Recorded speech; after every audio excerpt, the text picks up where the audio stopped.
nesta noite, nós queremos continuar o nosso estudo na na primeira carta de Paulo aos Coríntios, capítulo 15. Capítulo 15. E aí, esse capítulo é maravilhoso. Abra aí. Esse capítulo é fantástico, porque esse capítulo fala da excelência, da realidade, da verdade, da necessidade da ressurreição.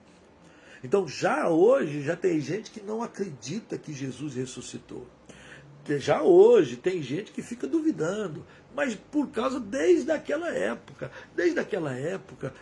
desde da ressurreição de Jesus, vocês lembram? Os sacerdotes, os judeus, eles falam assim, não, vamos dizer que vieram os discípulos de noite, eles abriram o túmulo e tinha soldados lá, mas eles deram um piteco nos soldados e eles então invadiram e eles roubaram o corpo para dizer e contar uma mentira, que era uma mentira dizendo ele ressuscitou. Então, muitos ainda creem assim, não é possível, porque ressurreição não é possível. Já na época aqui de Paulo, quando Paulo está escrevendo, ele está de novo trazendo esse assunto. E a igreja de Corinto estava tendo esse problema. Será que ele ressuscitou mesmo? Será que é verdade? Será que Jesus está vivo? Ou só temos uma história? Ou só temos uma fábula? Será verdade? E aí Paulo vai exatamente tratar da doutrina da ressurreição. Isso é do ensinamento da ressurreição. E por que ele trata?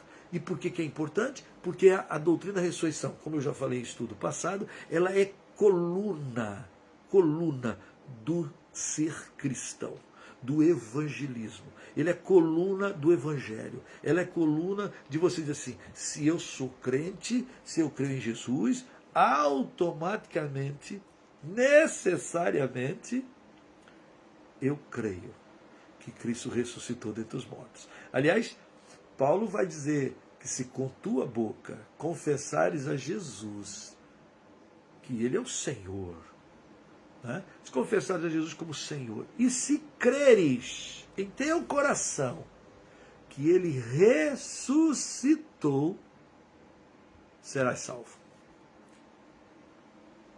A salvação está condicionada à ressurreição.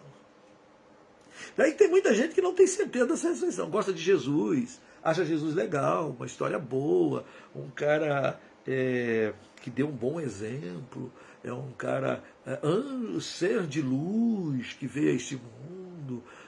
Gente legal, Jesus é legal, ensinou as pessoas a amarem uns aos outros, falava do amor, que coisa boa, é verdade. E aí as pessoas só param disso e não conseguem perceber o poder de Jesus. Jesus não é um homem qualquer. Jesus, diz Paulo aos Filipenses, que ele não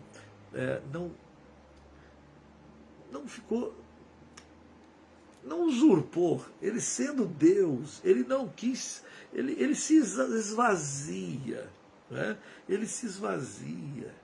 Ele subsistindo em forma de Deus, sendo Deus, Deus Criador, por meio de quem Deus criou todas as coisas. Foi o Verbo de Deus. João diz, no princípio era o Verbo, e o Verbo estava com Deus, e o Verbo era Deus, e o Verbo se encarnou. Quando você abre Gênesis, está lá, haja luz, haja divisão, haja firmamento, haja estrelas, haja homem, haja, é o Verbo, haja. O Verbo, a palavra, por meio da palavra todas as coisas vieram a existir. E João vai dizer, o Verbo é Jesus. E o Verbo se encarnou, ele veio. E diz Paulo de uma maneira muito fantástica, que ele se esvaziou assumindo forma de servo, e foi obediente até a morte de cruz, pelo que Deus o ressuscitou.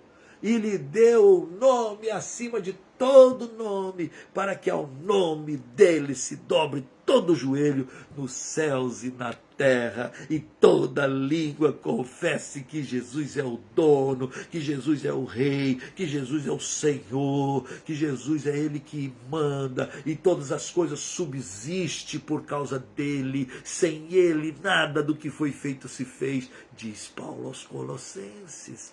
Oh, é Jesus, ele é o Senhor, é o Rei dos Reis. Ele é toda a nossa expectativa e a nossa esperança.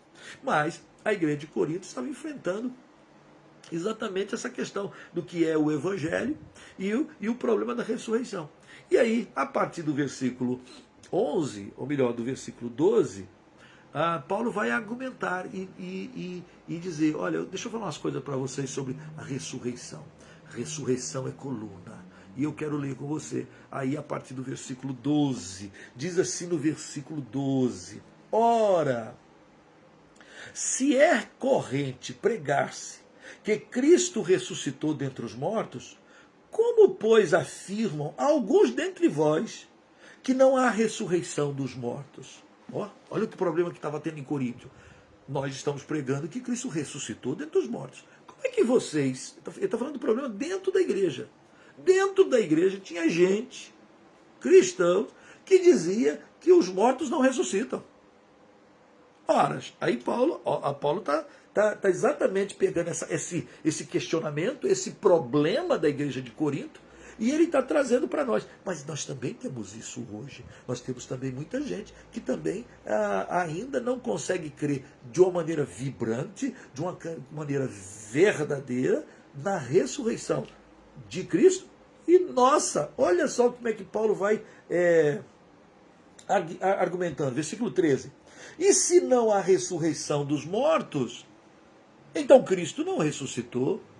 Então, quem fala que não há ressurreição dos mortos? Então, peraí, se não há, Cristo não ressuscitou. É lógico, é óbvio.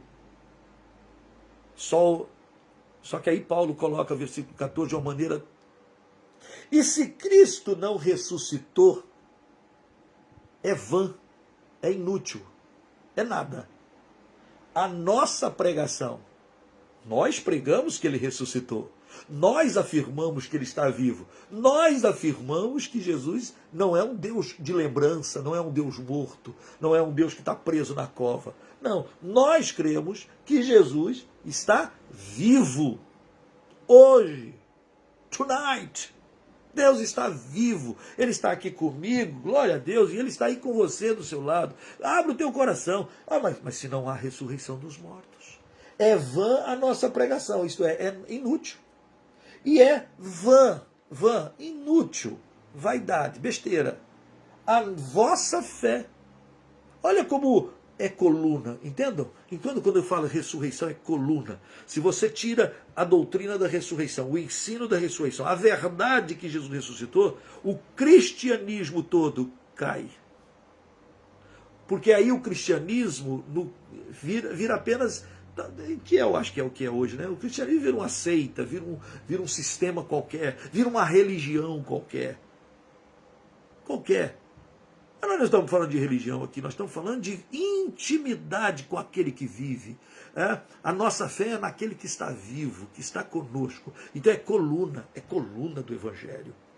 Eu não posso crer noutra coisa e dizer, eu sou salvo em Cristo Jesus.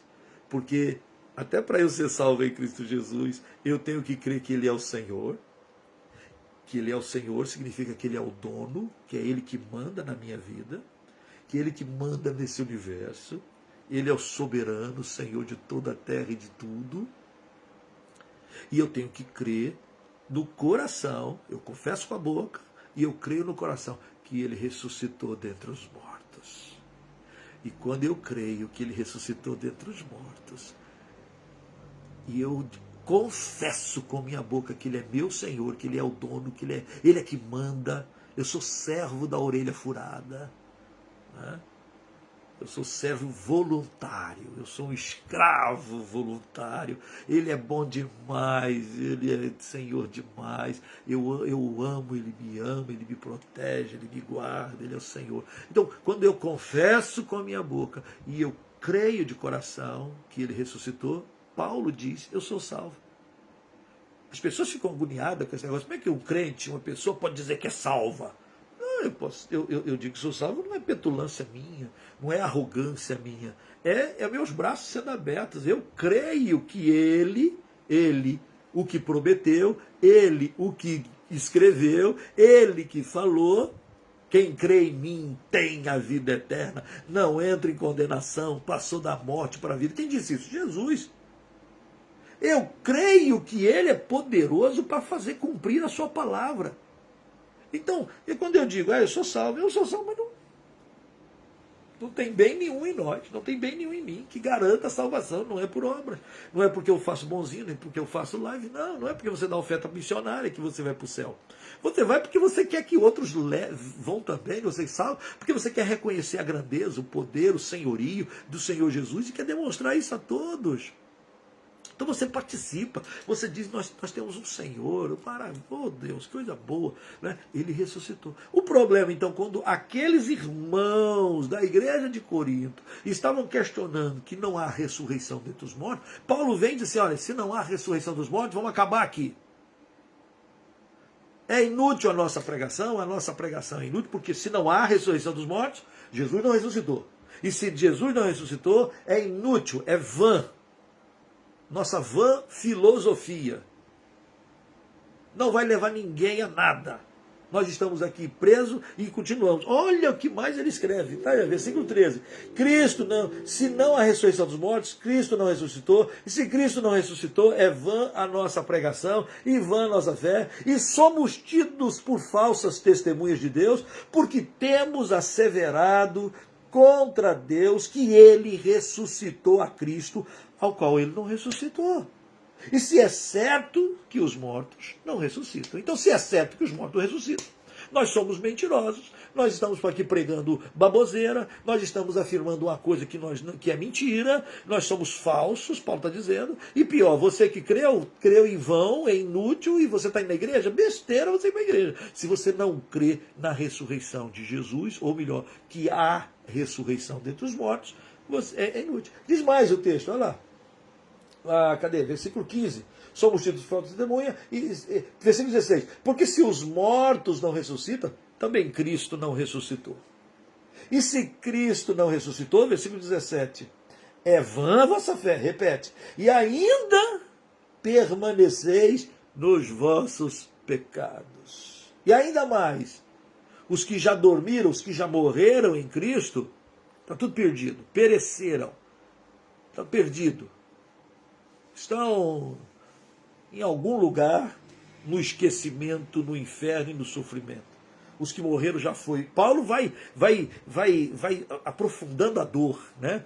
Nós não somos nada, nós não pregamos, nós somos mentirosos, a sua fé é inútil. Os que já morreram, os que já dormiram em Cristo, estão lascados e nós estamos nos nossos pecados. Quer dizer, a gente diz que Jesus perdoou os nossos pecados. Olha, mas como é possível ele perdoar os nossos pecados? Preste bem atenção, a lógica de Paulo é simples. Se Cristo morreu, fisicamente falando, ele que nunca pecou, ele que não tem cometido pecado, e ele morre e não ressuscita, ele só morreu pelos deles. Mas Jesus não pecou, sim, mas ele pecou na morte. Ele não muda, ele não é em vão. É exatamente o fato verdadeiro de que ele ressuscitou que ele pode nos dar vida. Se ele não ressuscitou, a gente continua com aquelas frases de ditados populares antigos. Pau que nasce torto, morre torto. Quem nasceu estragado vai viver estragado, vai morrer estragado. Gente, isso é uma frase que até muitos cristãos de vez em quando repetem. Isso aí não tem jeito não, pastor. Isso aí é pau que nasce torto, isso aí morre torto. Eu peguei, O Evangelho é o Evangelho da ressurreição. O Evangelho é o Evangelho do nascer de novo. O Evangelho é o Evangelho da restauração. O Evangelho pressupõe que, vamos mudar a sua história? Até agora você foi escravo do erro, você foi escravo do diabo, você foi escravo dos seus desejos, você foi escravo do mundo, você é escravo dos seus vícios, você é escravo. Mas Cristo veio e nos libertou. E a gente conhece a verdade, e a verdade sim, essa verdade libertou. Ela libertará. né? Então o evangelho é transformador. Só que se Jesus não ressuscitou, se não tem ressurreição, Paulo está dizendo, os nossos pecados não foram perdoados. Nós não estamos vivos. Olha lá, versículo 17, se Cristo não ressuscitou, é vã a vossa fé, e ainda permaneceis nos vossos pecados. E ainda mais, os que dormiram em Cristo pereceram. E vou dizer uma coisa, versículo 19, se a nossa esperança em Cristo, se limita a esta vida, tem muita gente boa que gosta de ouvir as histórias de Jesus. Tem muita gente boa que gosta de participar de festas de Jesus. Tem muita gente boa que gosta de seguir o exemplo de Jesus.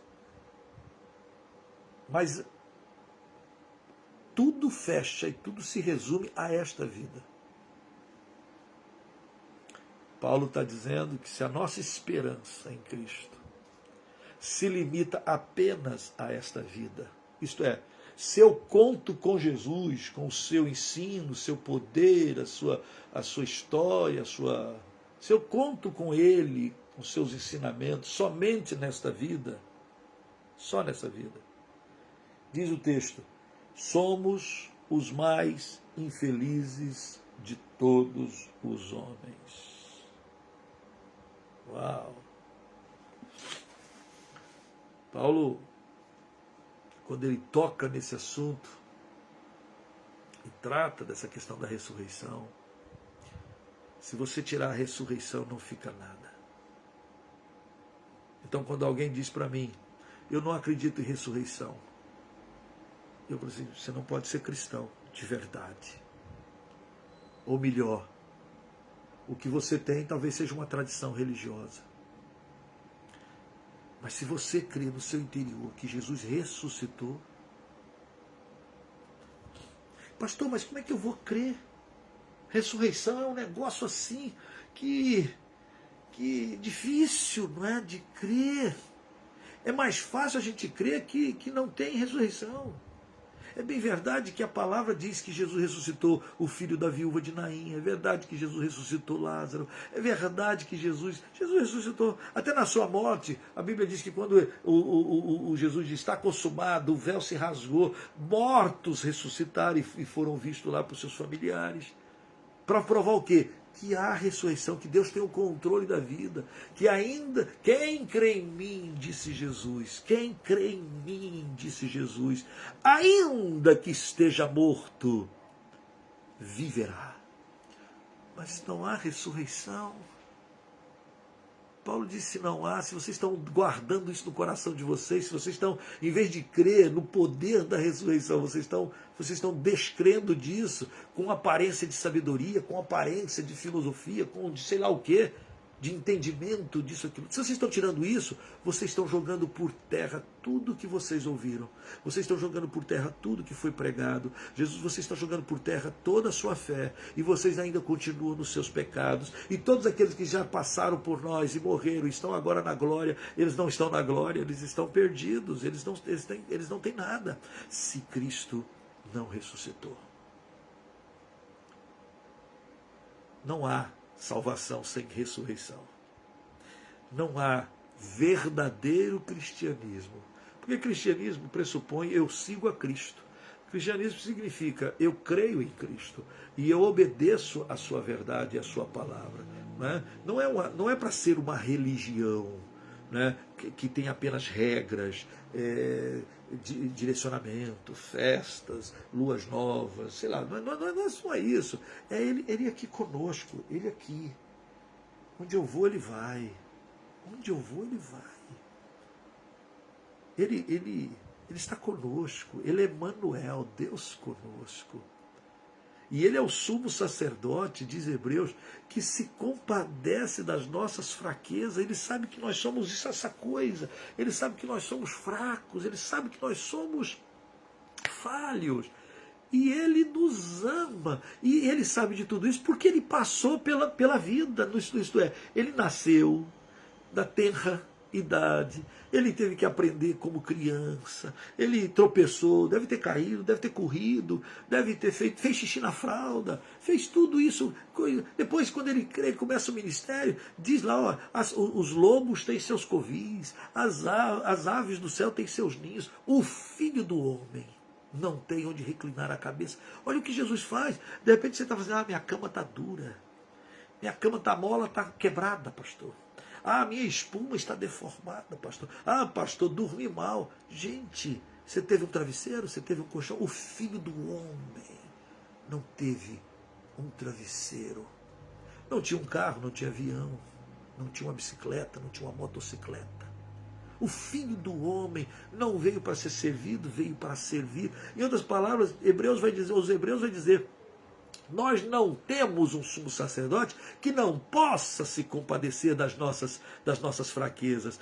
Em outras palavras, Jesus passou por todas essas escalas de fraquezas e de tentações. Jesus foi tentado de todas as formas possíveis. Todas as formas possíveis. As tuas, as minhas, as outras. Ele passou por tudo e ele não pecou. E ele tem compaixão e sabe como isso é travoso, doído. E aí ele diz que ele morreu por causa dos nossos pecados. O justo pagando por nós. Morre na cruz. Mas ele tem o poder da vida. Ele tem a chave da morte e do inferno. Ele sobe, ele vive, e diz a palavra que nós seremos semelhantes a ele, porque haveremos de vê-lo como ele é, porque o nosso Deus está vivo, glorificado, ele é o Senhor absoluto.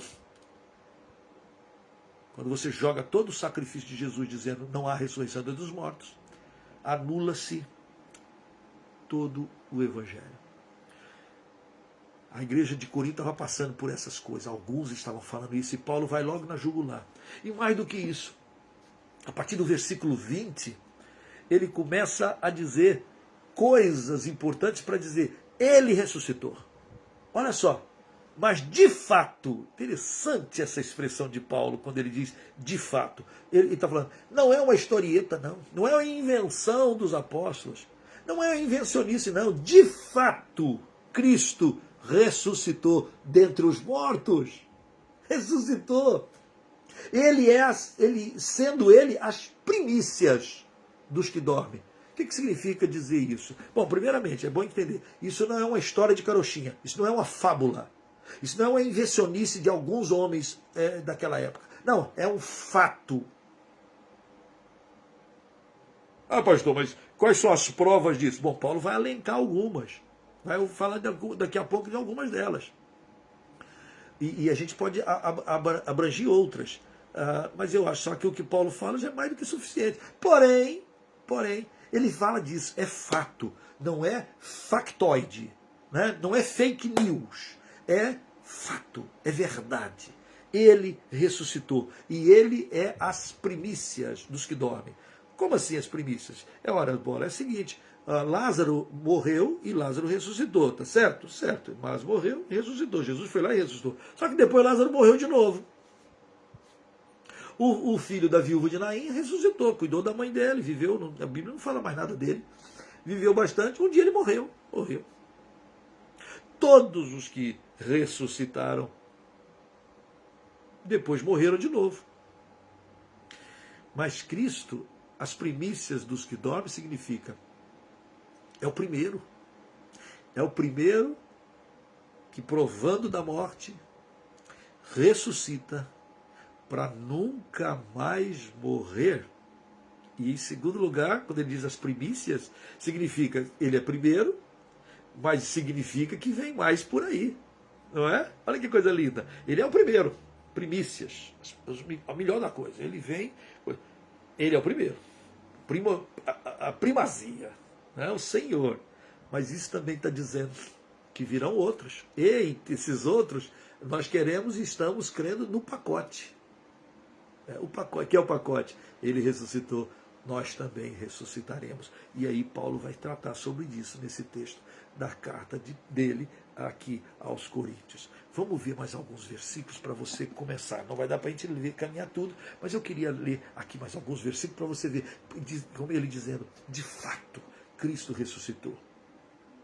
Veja o versículo 21. Visto que a morte veio por um homem, também por um homem veio a ressurreição dos mortos. Interessante. Sabe o que Paulo está falando? Paulo está se referindo a Adão. A Adão, lá em Gênesis, o primeiro homem. Primeiro homem que é concebido diretamente de Deus. Que Deus soprou nele o seu fôlego de vida.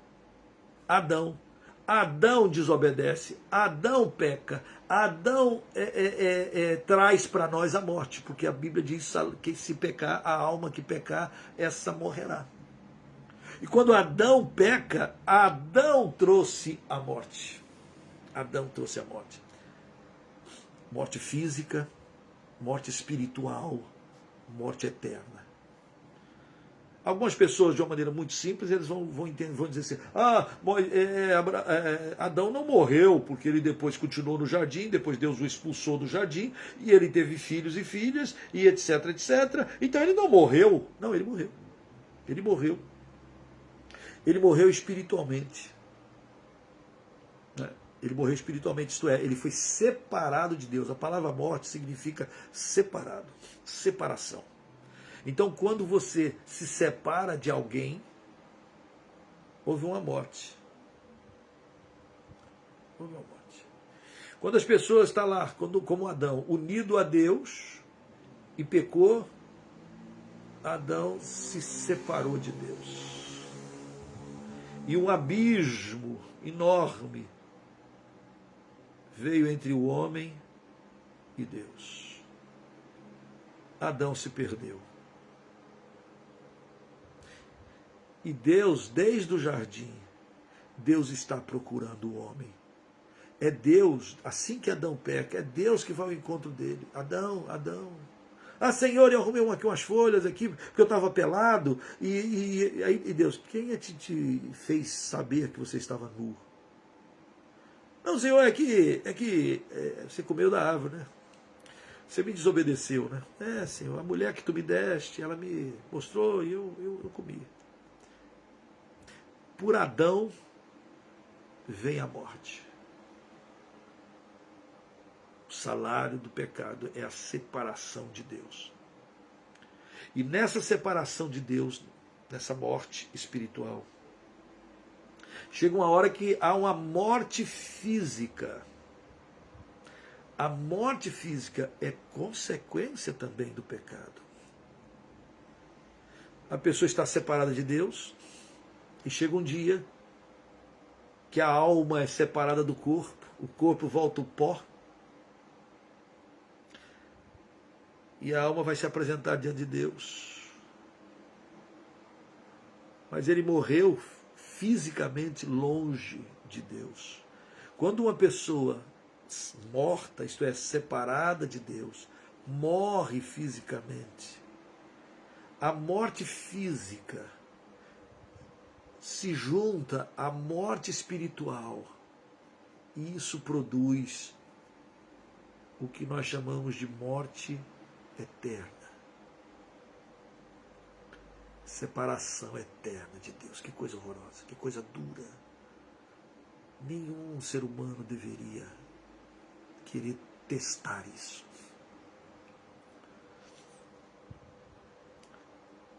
Por um homem veio o pecado, por um homem, Jesus, o segundo Adão, veio de Deus, sem pecado. E passa por todas as provas, e movida, e da vida aqui, carrega o nosso fardo, vai até a cruz, rasga o escrito de dívida que era contra nós, contra mim, contra você. O que é o escrito de dívida? Você pecou, o teu salário é morte. O pagamento é morte. Ele foi na cruz e disse: a tua morte é minha morte. O meu pastor querido, pastor José Ângelo, meu pai na fé, que já está na glória, ele dizia uma frase muito interessante. Ele dizia assim: quando Deus olha para você, Ele não vê você. Porque se Ele visse você, com todas as suas mazelas e todos os seus pecados, as tuas arrogâncias, a tua pseudo-sabedoria, as tuas blasfêmias, ele jogaria um raio sobre você e você estaria morto. porque o salário do pecado é a morte, e a justiça de Deus clama isso. Mas quando ele olha para você, ele vê Jesus Cristo em você. Você creu, você confessou, ele é teu dono, é teu Senhor. Então Deus vê Jesus Cristo em mim, ele vê Jesus Cristo em você. E porque ele vê Jesus Cristo em você, ele te recebe. Por isso que a gente ora. Todas as nossas orações a gente fala, em nome de Jesus. A gente, às vezes, evangélico, usa os jargões. E a gente usa o nome de Jesus como se fosse um jargão. Não, a gente usa, eu vim aqui, Senhor Deus, papai, nós oramos agora há pouco. Pai, eu estou orando em nome de Jesus. Não há outro nome. Eu não estou orando em nome do pastor fulano de tal, eu não estou orando em nome do padre fulano de tal, nem do São Paulo, São Pedro, nem dos apóstolos. Não, é só Jesus, só Jesus, só Jesus. E graças a Deus, porque por meio de Jesus eu entro, eu sou recebido pelo Pai, Ele me acolhe nos seus braços e a gente vai tendo vida eterna que Ele conquistou. Então, por o homem entra o pecado, por o homem, Jesus Cristo, a ressurreição dos mortos. Olha o que ele diz lá, ó. Veio a ressurreição. Quem é que traz a morte? Adão. Quem é que traz a ressurreição? Jesus. Então, quando você não acredita na ressurreição, você nega. Oh, que dor. Quando você não crê, o que você crê não faz sentido. É só isso. Porque assim como Adão todos morrem, versículo 22, lê aí. Porque assim como em Adão todos morrem, assim também todos serão vivificados em Cristo. Uau! Vivificado, ressurreto. É Cristo que traz isso. Quando hoje você entrega a sua vida para Jesus, você que estava morto, mas agora você está vivo. Espiritualmente você está vivo. Você estava afastado, separado, mas agora por causa de Jesus, você está aproximado. Você vem para Jesus. Você vem para o Pai. Então isso é uma forma. Eu estava morto espiritualmente, mas agora estou vivo espiritualmente. É disso que Paulo está falando. Cada um a seu tempo. Olha só que mais lá. Cada um na sua própria ordem. Versículo 23. Cristo as primícias. Depois, os que são de Cristo na sua vinda. Uau! Que esperança boa! Eu já estou lá com meus 58, quase fazendo 59. E se eu morrer amanhã, haverá um dia que Ele vai ressuscitar cada um daqueles que creem nele. E para sempre estaremos com o Senhor. Essa é a viva esperança.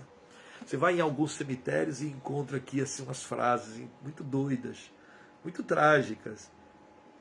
Uma vez que eu fui no cemitério, eu fiquei contando quantas vezes eu vi aquela frase, aqui, tipo assim, aqui jazigo perpétuo da família qualquer.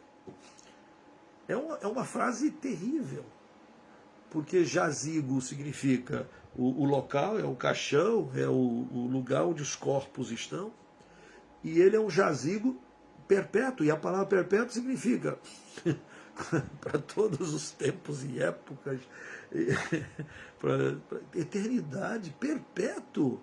Oh, não, querido, não. Nenhum túmulo é jazigo perpétuo. Porque quando Jesus voltar, diz o texto, quando Cristo voltar, nós que já somos dele, isto é, nós que já somos vivificados espiritualmente, também o seremos na sua vinda. E em versículo 24 diz, e então virá o fim, quando ele entregar o reino ao Deus e Pai, quando houver destruído todo o principado, bem como toda a potestade de poder, porque convém que ele reine até que haja posto todos os inimigos debaixo dos seus pés. E o último inimigo a ser destruído é a morte. O último inimigo a ser destruído é a morte. Então a ressurreição de Jesus Cristo determina que ele tem poder sobre a vida e sobre a morte. E dizer que Jesus não ressuscitou dentre os mortos é dizer, ele não tem poder. Ele não tem poder sobre a vida e nem sobre a morte. No entanto, de fato, como diz Paulo, ele ressuscitou. É necessário, é verdade. Ele está vivo. E se você crer e caminhar com ele, abrir teus olhos espirituais, ele vai caminhar com você e vai vivificar você. E você vai ter intimidade com o Pai. E você vai poder ser visto e recebido pelo Pai, porque o Pai recebe a Jesus. E nós só entramos na presença do Pai por causa do sangue do Cordeiro. É no nome dele que nós entramos. Quando nós oramos, é a verdade bendita de que as portas, o véu se rasgou. O véu se rasgou. Eu agora posso entrar no Santo dos Santos. Outrora, somente uma pessoa, o sumo sacerdote, podia entrar uma vez por ano no Santo dos Santos, isto é, no lugar chamado Santíssimo, o lugar onde estava a Arca da Aliança, que representava a essência, a presença de Deus. Só um homem podia fazer. Mas quando Cristo morre na cruz, o véu, esse véu é o véu que separava o lugar santíssimo do lugar santo. O véu rasgou. O véu rasgou. E nós podemos entrar na sua presença. E nós só entramos por causa do sangue do Cordeiro, que purificou, que lavou a nossa vida, que nos perdoou os pecados. Aquilo que nos separava de Deus, o sangue de Jesus lavou. E se nós então fomos lavados, os nossos pecados foram perdoados por causa do sangue do Cordeiro, a morte, que a separação que me afastava de Deus foi tirada, e eu agora posso voltar para os braços do Pai. E eu posso dizer, papai, Abba, Pai. Eu posso dizer, tenho um Pai, tenho uma vida, tenho um Senhor, tem alguém que me guarda e me ama e tem preparado para nós algo que nem olhos viram, nem ouvidos ouviram, nem jamais penetrou em coração humano, o que Deus tem preparado para aqueles que o amam, amar a Deus, reconhecer o seu poder. Que Deus te abençoe, que você não permita que palavra nenhuma de desesperança, de falta de fé no poder restaurador de Jesus. Jesus, ao morrer na cruz e ressuscitar, ele inaugura para nós a volta para Deus, a ressurreição. A morte separou, afastou. Mas agora, em Cristo Jesus, eu sou reaproximado e sou recebido. E se por acaso eu morrer fisicamente, um dia, quando ele voltar, quando ele virá, não sei. Gostaria de saber, mas não sei. Em breve, alguns sinais estão se acontecendo. Estamos trabalhando com isso. Mas nós não sabemos quando ele vem. Mas quando ele vier, os que já estiverem dormindo em Cristo, eles vão ressuscitar. E os que estiverem vivos, mas isso a gente vai continuar lendo daqui a pouco, nos próximos encontros nossos. Porque a esperança da ressurreição inunda nosso ser. Ele venceu a morte. O último inimigo é a morte, ele venceu. O medo da morte, ele venceu. Eu agora e você, nós temos vida e vida em abundância. Que Deus te abençoe, que Deus te fortaleça. Creia, entrega o teu caminho ao Senhor. Confia nele e o mais ele fará. Renova a tua aliança. Renova o teu coração. Renova. Alegra-te. Ele está vivo e está aqui conosco. Oremos. Pai, obrigado. Obrigado pela tua provisão, obrigado pela tua verdade, obrigado porque o Senhor está, porque tu és Deus vivo, e Deus que sabe o que é sofrer, e Deus que passou pela morte, mas ressuscitou, e nos dá o privilégio de poder voltar para ti, ó Pai querido, ó Pai Santo, glorificado seja o teu santo nome. Nós não merecemos, mas o Senhor olhando e vendo o sangue de Jesus que nos purifica, que nos cobre, o Senhor nos recebe e o Senhor se alegra e nós nos alegramos e somos cuidados pelo Senhor e entramos debaixo da tua poderosa mão e podemos resistir às trevas, podemos resistir à maldade, às tentações, podemos resistir ao diabo e a Bíblia diz que o Senhor, por causa disso, ele fugirá. O Senhor reina sobre nós. Então estenda a tua mão agora sobre cada casa, cada lar, cada família agora. Visita com mão poderosa e que eles percebam a boa e poderosa mão de Jesus, que o Senhor, Criador e sustentador de todas as coisas, Deus vivo, que tem poder, tem as chaves da morte e da vida, do inferno. O Senhor abre e ninguém fecha, o Senhor fecha e ninguém abre. Tu és Deus, tu és absoluto, Senhor, e nós estamos em tuas mãos. Agradecidos, Pai, porque o Senhor sabe tudo o que nós precisamos. Tu sabes todas as nossas necessidades e nós queremos descansar na tua doce mão. Assim nós te abraçamos e te agradecemos por Jesus que venceu e que vive e que habita em nós. No nome dele oramos. Amém. Oh, tão bom saber que nós não servimos a um Deus fraquinho. Deus Todo-Poderoso é o nosso Senhor. Que Deus te abençoe, que Deus te fortaleça, que você perceba que a morte e a ressurreição de Jesus é muito mais do que você pensa, é mais profundo, né? Ele está vivo e ele intercede por todos nós. Irmãos, ore por nós, ore aqui pelos os missionários da Missão Projeto Zero, ore pelos nossos seminaristas, isto é, pelos nossos missionários em treinamento, ore para que Deus dê os recursos necessários, que Deus mova e que nós tenhamos todas aquilo necessário. Estamos com muitas obras a serem feitas e pedimos que o Senhor também nos dê graça. Ore por nós, ore nesse dia 10 de maio, ore por algum missionário e que Deus te abençoe. E que na próxima quarta-feira, se Deus nos der força e graça, nós queremos estar aqui juntos. E aí eu peço mais uma vez que você se inscreva lá no YouTube, divulgue, compartilhe para a honra e glória do Senhor Jesus. Um beijo no coração, beijo a todos, até quarta-feira.